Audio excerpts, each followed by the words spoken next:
Good morning po sa ating lahat.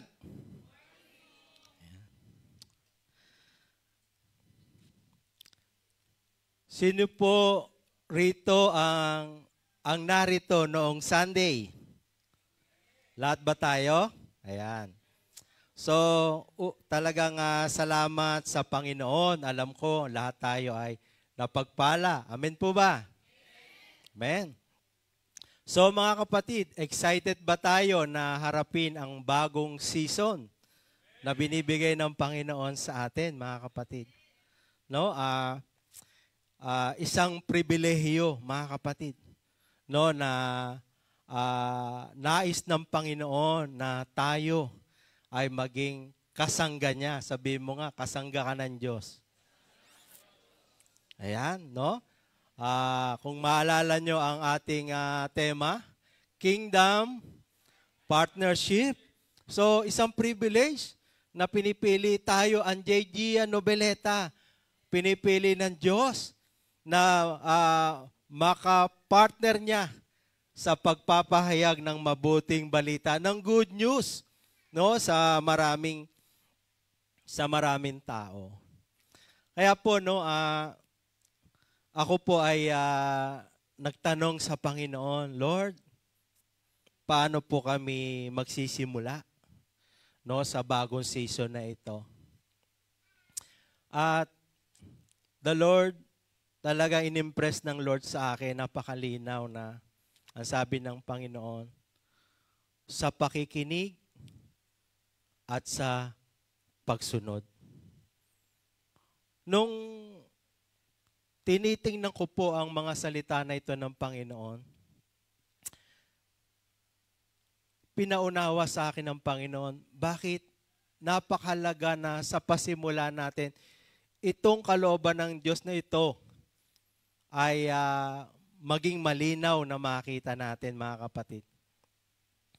Kasi katulad nga po ng gamot, gaano man kabisa ang gamot, pero kung di po natin iinumin, hindi po natin mararamdaman yung bisa at kagalingan. Tama po ba? Katulad din ng mga magagandang payo. Ang gaganda ng maaring natanggap natin payo. Pero kung hindi naman natin ito paniniwalaan at susundin, makakabuti ba yan sa atin? Hindi, di ba? Maging yung mga plano, pangarap. Gaano man kaganda ang pangarap natin, kung hindi natin aabutin, hindi po mangyayari yung pangarap na yon. So, ganon din po. Ang ibig sabihin po ng Panginoon, ang Diyos ay laging mayroong magandang plano sa buhay natin.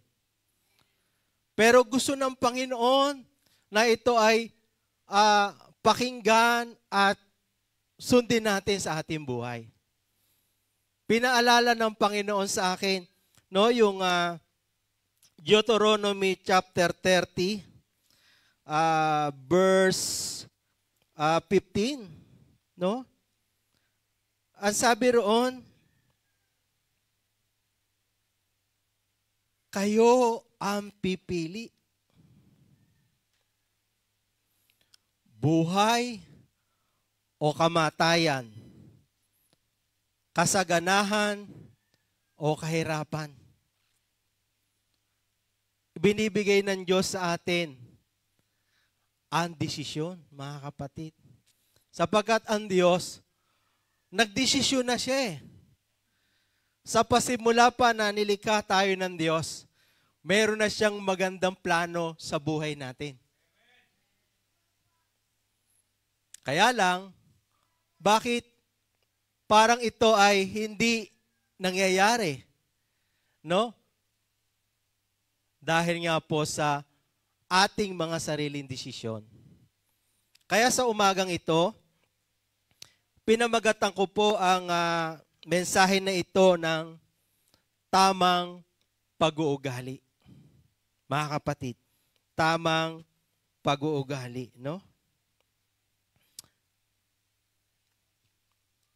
Ano nga ba ang tamang pag-uugali na nais ng Diyos na makita sa atin sa Kanyang mga salita? Sa Kanyang mga salita. Gaano kahalaga na maging tama ang ating pakikinig, maging tama yung ating pagsunod sa Kanyang mga salita. So ito po yung pag-aaralan natin. No? Nililinaw sa atin ang salita ng Diyos. Ano ba ang gusto ng Panginoon na pakikinig? Ano ba ang gusto ng Panginoon na pagsunod natin sa Kanyang mga salita? So mga kapatid, ang ating text ay nasa Santiago chapter 1 verse 19 to 25. Inihiling ko po na saglit tayong tumayo bilang paggalang sa salita ng Diyos. At sabay-sabay po nating basahin. Ang sabi po diyan, tandaan ninyo ito mga minamahal kong kapatid. Dapat maging handa kayo sa pakikinig. Dahan-dahan sa pananalita at huwag agad magagalit. Sapagkat ang galit ay hindi nakakatulong sa tao para maging matuwid sa paningin ng Diyos.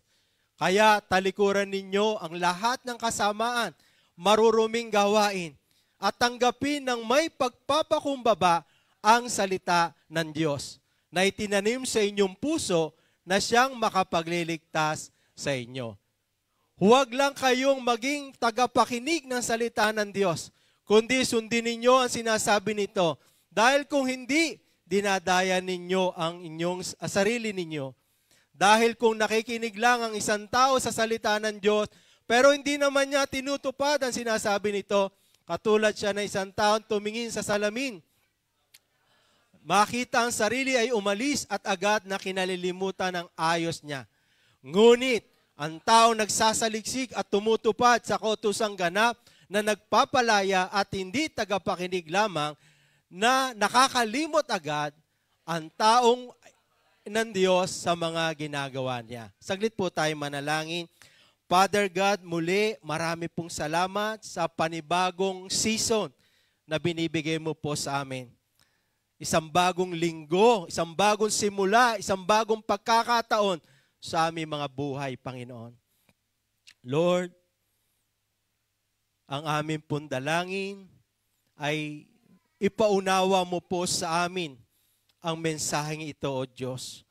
Tulungan mo po na makita, maintindihan mismo namin, personal, Panginoon, kung anong nais mong sabihin sa amin sa umagang ito. Marami pong salamat. Ito ang aming panalangin sa pangalan ni Jesus. Amen. Makakaupo na po tayo.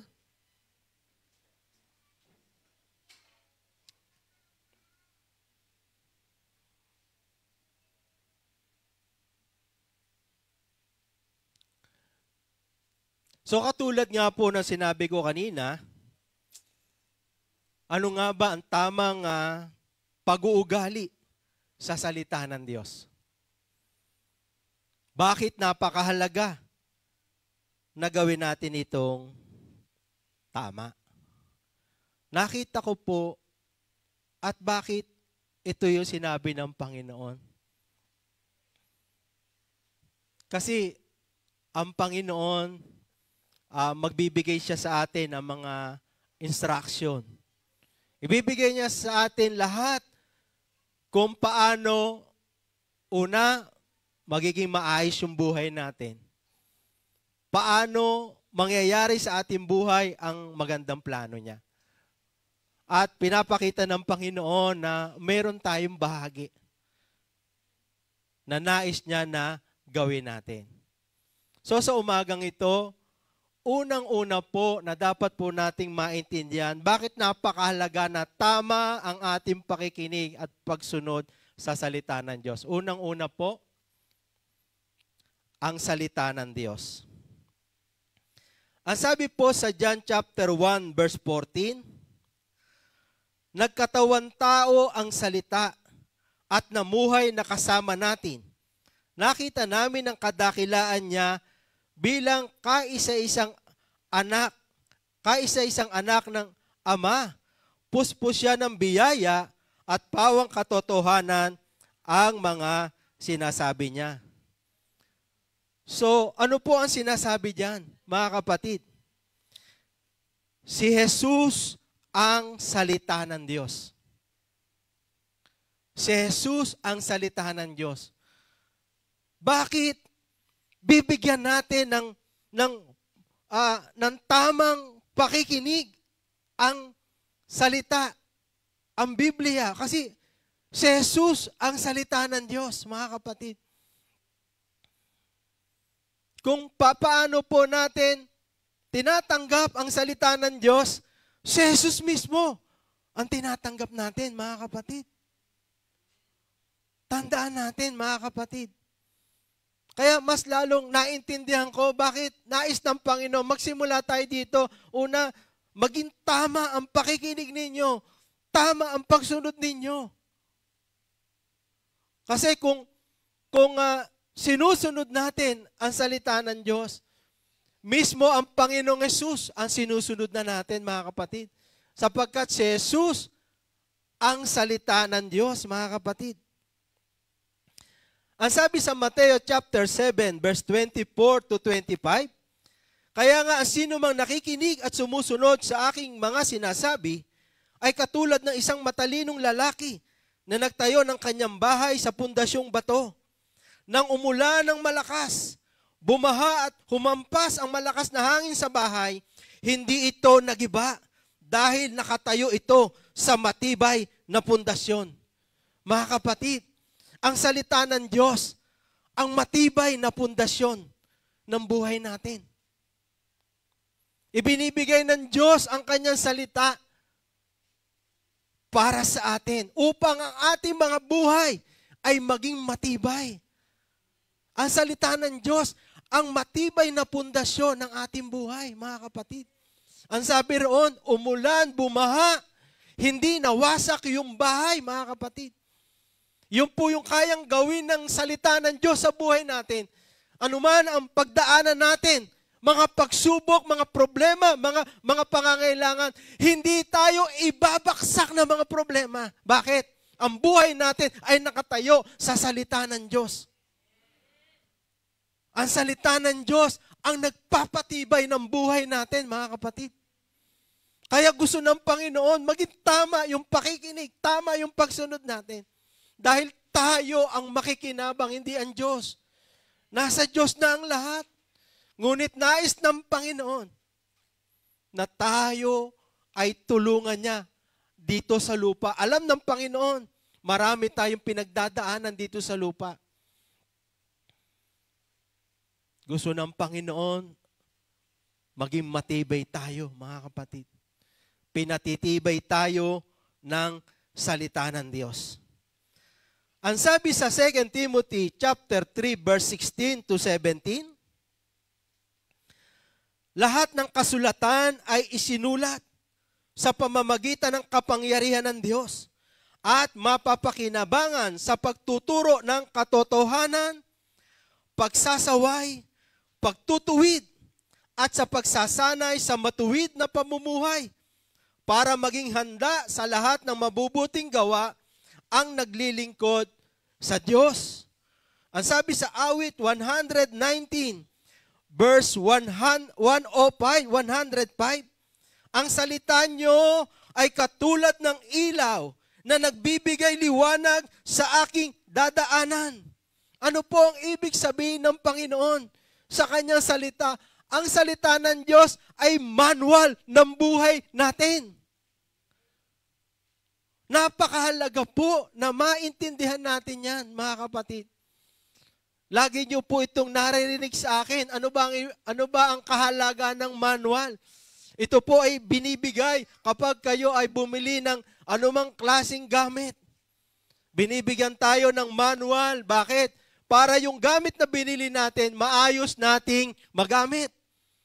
Maging tumagal ang gamit na yon. Mga kapatid, ganoon din. Ang salita ng Diyos ay manual ng buhay natin. Gusto ba nating umayos ang buhay natin? Gusto ba natin mapagpala ang buhay natin? Salita ng Diyos ang kailangan natin. Kailangan natin ang gabay ng Diyos sa buhay natin, mga kapatid.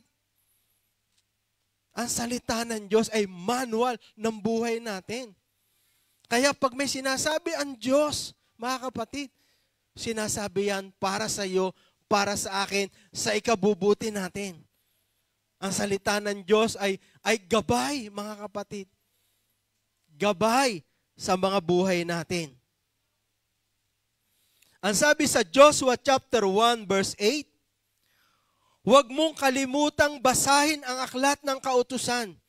Pagbulay-bulayin mo ito araw at gabi para malaman mo kung paano mo matutupad ng mabuti ang lahat ng nakasulat dito. Kung gagawin mo ito, uunlad ka at magtatagumpay. Mga kapatid, ang gagawin ng salita ng Diyos sa buhay natin, hindi po pasasamain ang buhay natin. Kundi ang gagawin ng salita ng Diyos sa buhay natin, pauunlarin ang buhay natin, bibigyan tayo ng tagumpay, mga kapatid, sa anumang mga laban ng buhay. Ito po ang ginagawa ng salita ng Diyos. Kaya nga salita ng Diyos ay makapangyarihan. Ang salita ng Diyos ay totoo. Ang salita ng Diyos, mayroon po siya talagang kayang gawin sa buhay natin. Pero, nasa atin po ang desisyon. Nasa atin ang desisyon. Gaano mang kaganda ang plano ng Diyos sa buhay natin, kung hindi natin pipiliin, hindi rin po ito mangyayari. Maaring ito ay madelay o hindi mangyari sa buhay natin. Di ba tayong mga magulang, wala naman tayong pinapayo sa mga anak natin na ikasasama nila, di ba?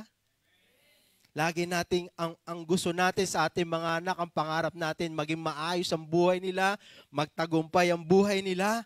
Kaya sinasabi natin, anak, mag-aral kang mabuti, pagigihan mo pag-aaral. Anak, pwede ba, huwag ka muna masyadong bumarkada, seryosohin mo, ilang taon lang yan. No? Pero gaano mang kaganda ang payo ng magulang, pero bakit may mga sablay pa rin? May mga anak na napapariwara pa rin ang buhay. Bakit? Hindi po sinunod yung payo. Hindi sinunod yung payo. Ganon din po tayo. Gaano man tayo kamahal ng Diyos, wala mang inisip ang Diyos na ikasasama natin. Lord, nilikha tayo para pagpalain ng Diyos. Pero kung di tayo aayon sa kalooban ng Diyos, baka hindi po mangyari yun sa buhay natin. Kaya nga, mga kapatid, bakit ito yung sinasabi ng Panginoon? Kasi ito, sa kanyang salita, kung ating pakikinggan, susundin, uunlad tayo, magtatagumpay ang buhay natin, mga kapatid. Ang sabi sa Awit chapter 1, verse 2 and 3, sa halip, nagagalak siyang sumunod sa mga aral na mula sa Panginoon. Araw at gabi ay kanyang pinagbubulay-bulay. Ang katulad niya, isang punong kahoy na itinanim sa tabi ng sapa, na namumunga sa takdang panahon at hindi nalalanta ang mga dahon. Magtatagumpay siya anuman ang kanyang ginagawa. Dito po nakita ko yung salitang paglago. Sabi mo nga, paglago. Mga kapatid, ang salita ng Diyos ang makapagpapalago sa atin sa pagkilala sa Diyos, magpapalago sa atin upang malaman natin kung ano ang magandang layunin ng Diyos sa buhay natin.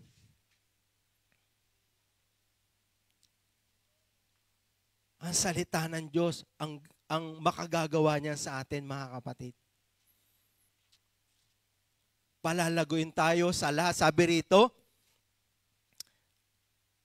magtatagumpay siya sa anumang kanyang ginagawa. Sa anumang kanyang ginagawa.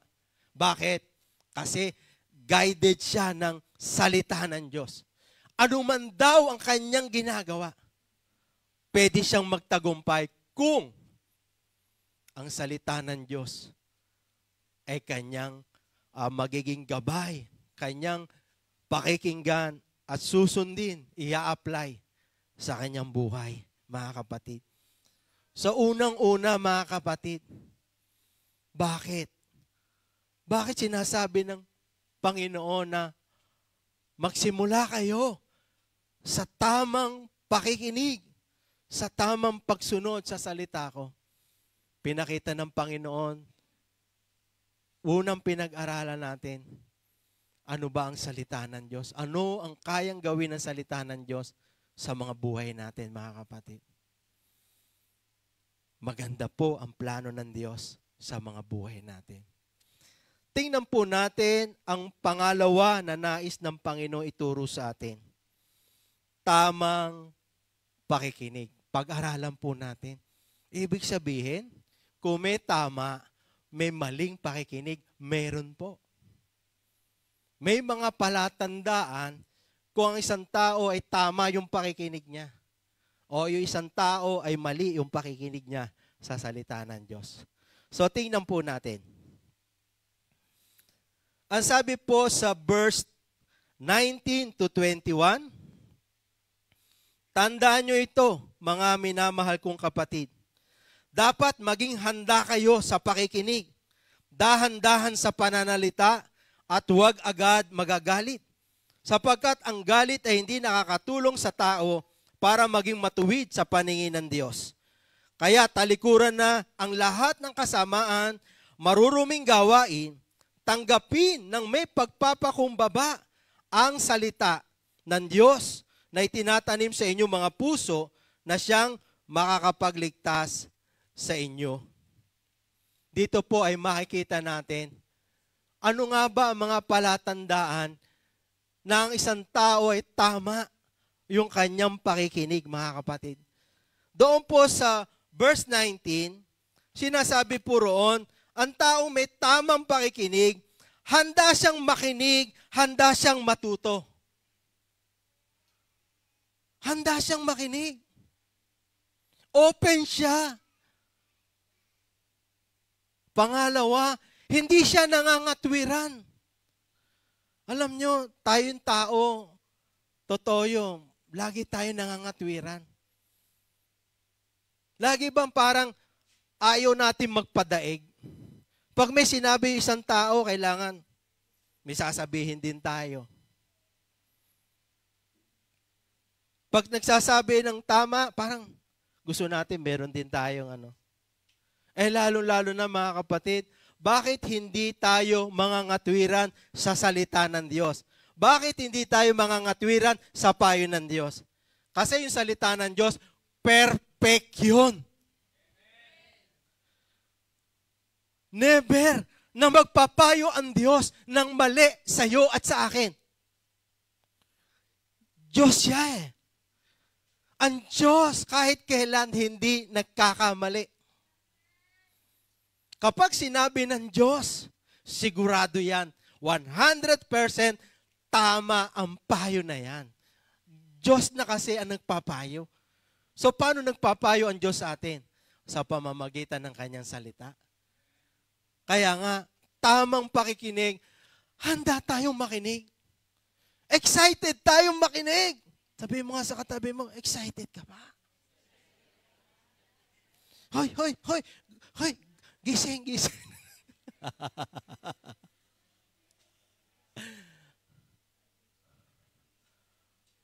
Hindi tayo nangangatwiran. Mga kapatid, lalo na sa salita ng Diyos. Isang tabi natin yung katwiran natin. Pakinggan natin kung anong sinasabi na salita ng Diyos. Sabi sa verse 20, hindi nagagalit kapag tinatamaan. Aray ko, pinersonal ako ni pastor Kaatin ko pa lang naman. Meron pa naman akong pinagdadaanan ngayon. Pero parang pinatamaan ako ni pastor. Pastor, tatandaan kita. Next Sunday, goodbye.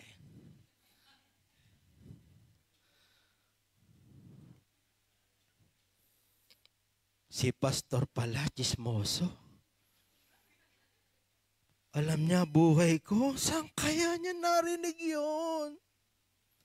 Di ba? Naranasan niyo na bang tamaan ng salita ng Diyos? Alam mo, pag tinatamaan ka, magpasalamat ka. Dahil malambot pa ang puso mo. Ang sabi sa Hebrew chapter 4 verse 12, sapagkat buhay, mabisa ang salita ng Diyos, higit na matalas kaysa sa alimang espadang magkabila ang talim. Tumatagos ito hanggang kaluluwa at espiritu, hanggang sa kasukasuan, kaloob-looban ng buto. Nalalaman nito ang pinakamalalim na iniisip at hinahangad ng tao. Hindi po si pastor, kundi ang salita po ng Diyos. Nalalaman niya ang kaloob-looban ng ating buhay, mga kapatid.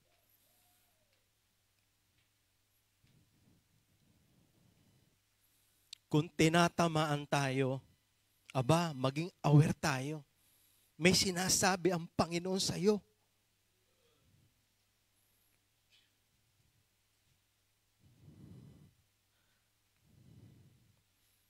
Sa verse 21, handang magpatuwid, handang magbago, mga kapatid. Bakit? Ano ba ang sabi sa verse 21? Kaya talikuran ninyo ang lahat ng kasamaan, maruruming gawain, tanggapin na may pagpapakumbaba ang salita ng Diyos na itinatanim sa inyong puso na siyang makapagliligtas sa inyo. Lalong-lalo na kung maaalala nyo yung kanina sa 2 Timothy chapter 3 verse 16 to 17. Hindi lamang po ang salita ng Diyos ay nag-e-encourage. Wow, sarap naman. Na-encourage naman ako sa salita ng Panginoon. Napalakas ako ng salita ng Panginoon. Pero pag tinuwid ka, ano ang mararamdaman mo? Kapatid, magpasalamat pa rin tayo sa Panginoon. May nagtutuwid sa ating mga mali. Bakit? Alam nyo, ang kasalanan, ipapahamak nito buhay natin. Lahat ng sasabihin ng Panginoon, pagtutuwid sa ikabubuti pa rin natin. Hindi sa ikasasama natin. Kaya nga, ang taong may tamang pakikinig, pag tinutuwid siya, handa siyang magpatuwid. Handa siyang magbago. Kaya nga, kung babasahin natin yung verse 21, talikuran ninyo ang inyong mga kasalanan. Umalis kayo sa inyong mga kasalanan.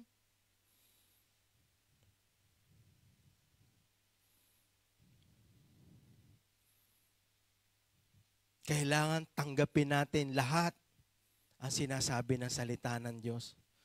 Na-encourage tayo, praise the Lord. Kung naitutuwid tayo, tinatamaan tayo, praise the Lord pa rin. Bakit? Mahal tayo ng Diyos.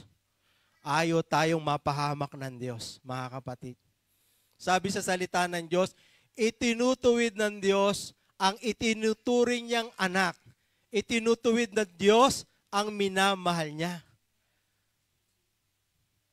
Kung tinatamaan tayo, kapatid, mahal kasi tayo ng Diyos. Ayaw niya mapahamak tayo. Ayaw niya mapahamak tayo.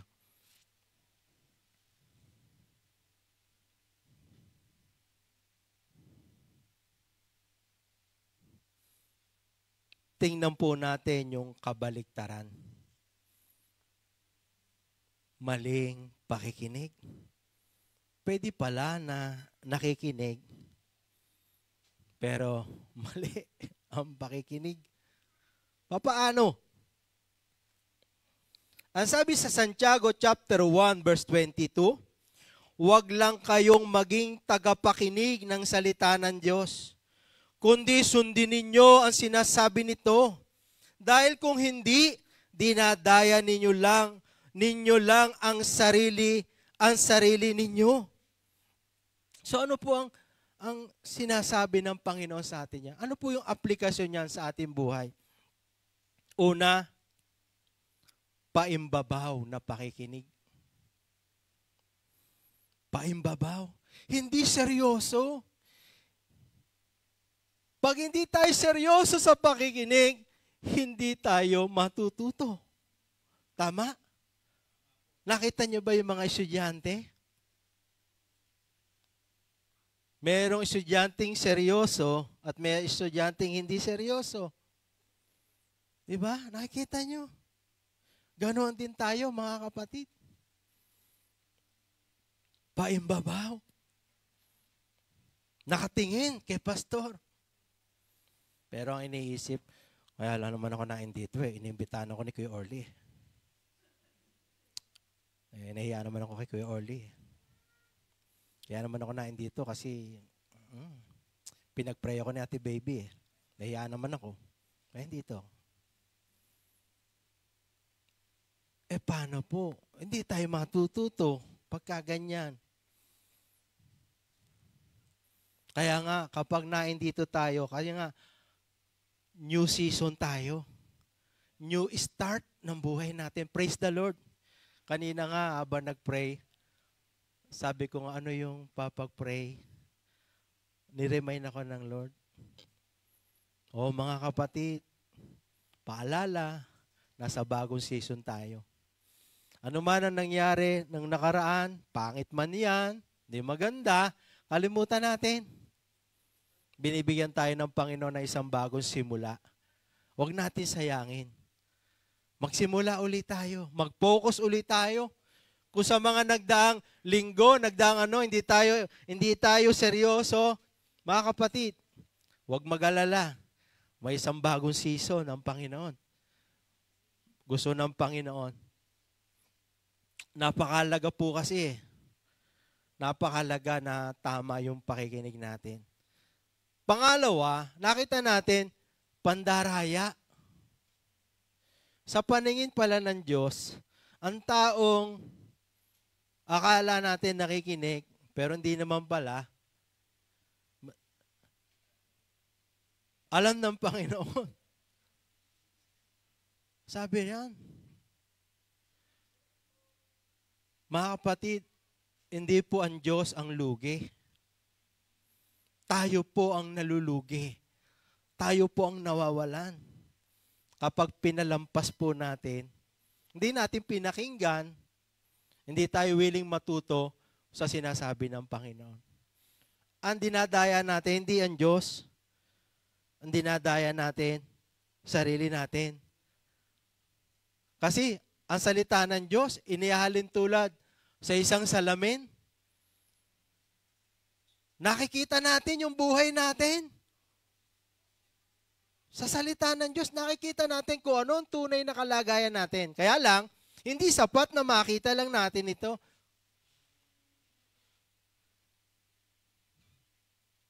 Ang sabi roon, matapos daw makita kanyang sarili, agad nalimutan. So, hindi gustong sumunod. At sabi roon, kinakalimutan. Anong ibig sabihin nun? Hindi pinag-aaralan. Diba sa school?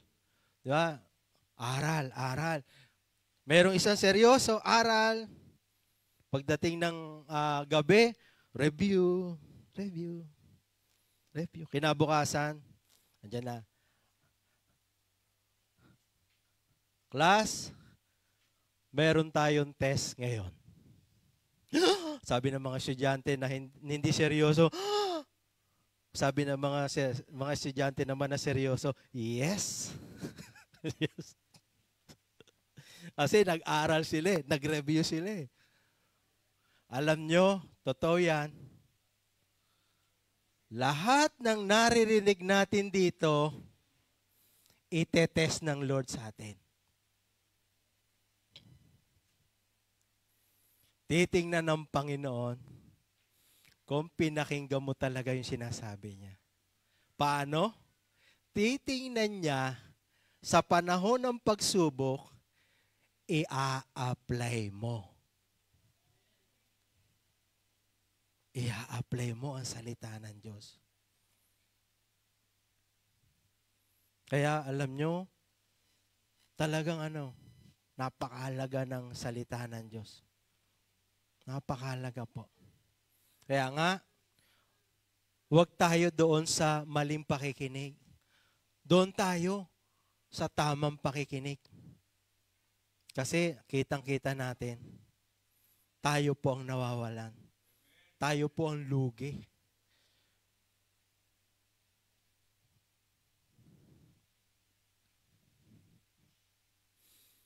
Paano po natin ito maiiwasan? Ano po yung dapat natin gawin? So, mag-take note po tayo. Pag-aralan po natin sa bahay. Hindi naman po kailangan isulat nyo lahat. Pastor, hindi ko naman kayang isulat lahat ng message nyo Hindi naman po ganon. Isulat nyo lang kung ano yung talagang dumating sa puso mo. May dating sa'yo. Sulat mo yon. At pag sinulat mo, pag-uwi sa bahay, pag-aralan mo yon. Itong verse na ito, parang ang lakas ng dating sa akin ng verse. Parang kinakausap ako sa verse na ito. Pag-aralan mo yan dahil para sa'yo yan.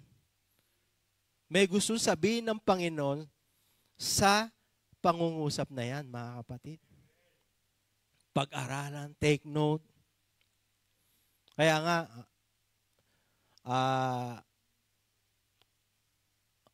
sa bagong season na ito, encourage ko, lalo na yung mga may cellphone. Okay po, cellphone, mag-take note. Okay yan. Pero kung nagse-cellphone ka, hindi ka pala nagte-take note, nagme-message ka, nanonood ka sa Facebook, nage-games ka, sinayang mo ang oras mo dito. Gising ka ng maaga, ligo ka ng maaga, tapos pagpunta mo rito, sa cellphone ka lang. Diba? Sayang. Sayang. Kaya nga, meron tayong placard dyan, no? Nakalagay ron, silent your cellphone. Kung pwede lang, kung talagang gusto mo wag may istorbo, patayin mo muna. Kung alam mo naman, wala ka naman hinihintay na mahalagang message, patayin mo muna. Makapokus ka. Makapokus ka. Kasi, alam nyo, bawat Sunday, alam ko, gusto tayong kausapin personal ng Panginoon. Lahat tayo may pinagdadaanan.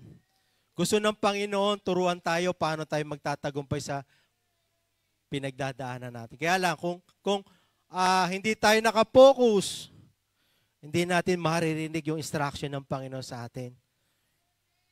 So, mahalaga po, mahalaga na tayo po ay nakapokus po. Pangatlo, tamang pagsunod. Tamang pagsunod. Ang sabi sa Santiago chapter 1 verse 25, ngunit ang taong nagsasaliksik, tumutupad sa kautusang ganap na nagpapalaya at hindi tagapakinig lang. Hindi lang siya tagapakinig ng salita ng Diyos. Naputol po yung ano. Mga kapatid, ano po yung sinasabi ng Panginoon dito sa tamang pagsunod? Yung tao na may tamang pagsunod, mga kapatid, yung kanyang narinig, talagang pinag-aaralan niya. Bakit? Kasi gusto niya talagang matuto eh. Gusto niya talaga, Lord, gusto ko talaga sumunod sa iyo. Gusto kong ipamuhay yung salita mo. Yung may tamang pakikinig, hindi niya kinakalimutan yung kanyang narinig.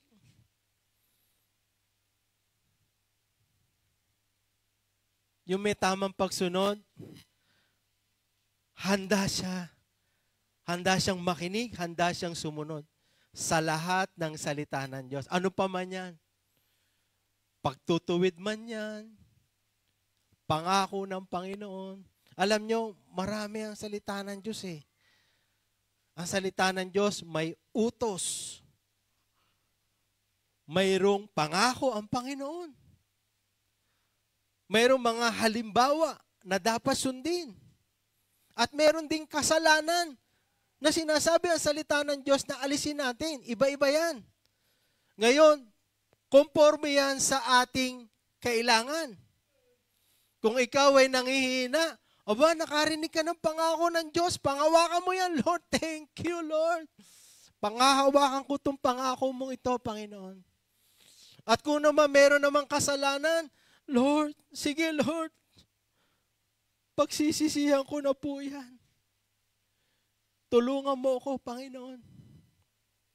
At kung may utos, Lord, sige po, gagawin ko yung pinapagawa mo. Gagawin ko po sa buhay ko. So mga kapatid, yun po yung nais ng Panginoon sa atin.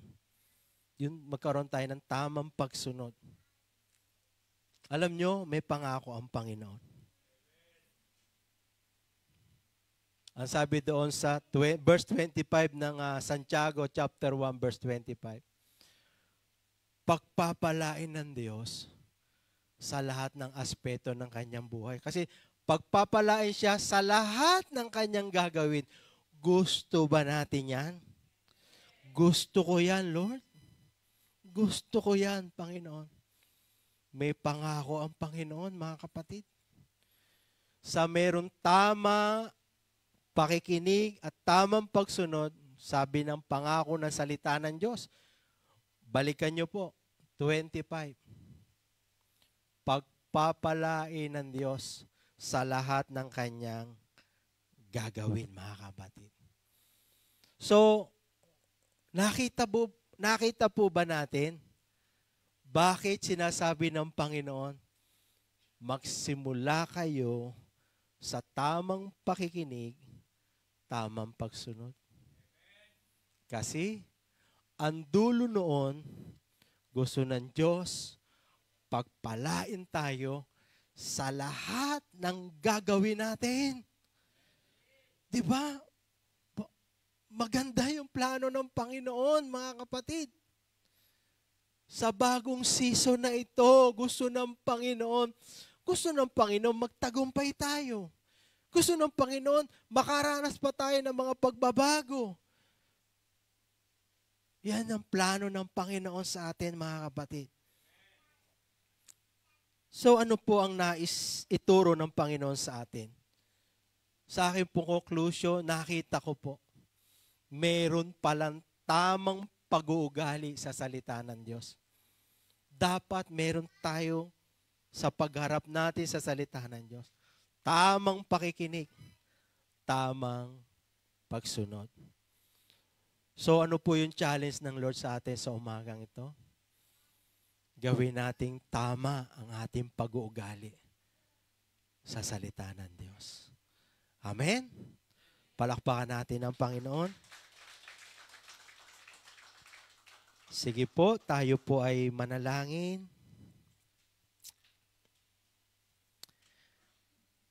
Hallelujah, O God. Hallelujah, hallelujah. Hallelujah. Sige po, lahat po tayo sa iyong mga kinauupuan. Kung meron pong sinabi ang Panginoon sa atin sa umagang ito, tumugon po tayo. Kausapin po natin ang Panginoon. Ang sabi nga, buong pagpapakumbabang tanggapin nyo ang salita ng Diyos, sapagkat ito ang makapagliligtas sa inyo. Sa umagang ito, kausapin natin ang Diyos. Kung pinapakita ng Panginoon sa nakaraang isang taon, sa bawat araw, linggo, buwan na nagdaan, hindi tayo seryoso sa pakikinig. Hindi tayo seryoso sa pagsunod. Humingi tayo ng tawad sa Panginoon.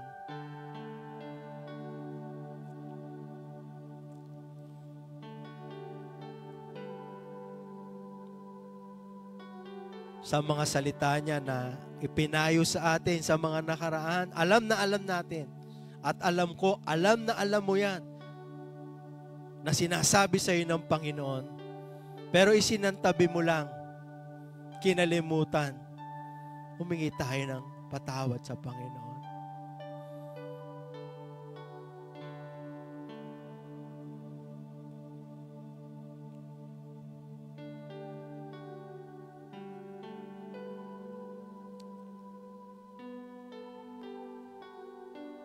Sa mga araw na hindi tayo nakapaglaan ng pagbabasa, sa mga linggo na available ka naman, pero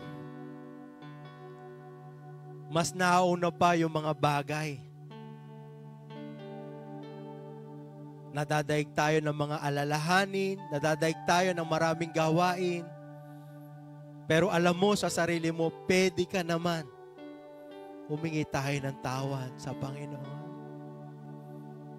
Kasi si Jesus ang salita ng Diyos.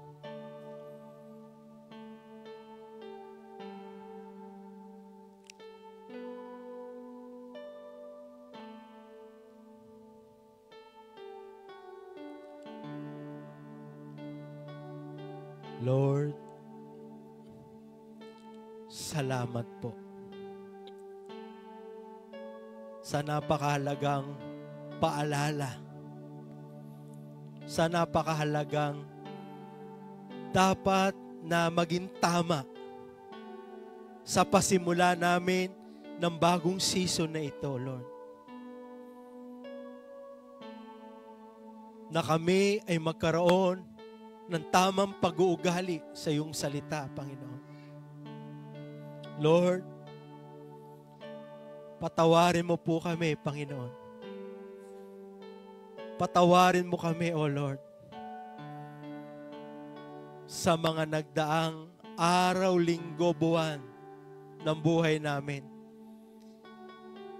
Nasumpungan mo kaming hindi tama ang aming pakikinig, hindi tama ang aming pagsunod. Patawarin mo po kami, Lord. Linisin mo po kami sa oras na ito ng banal na dugo ng aming Panginoong Hesus.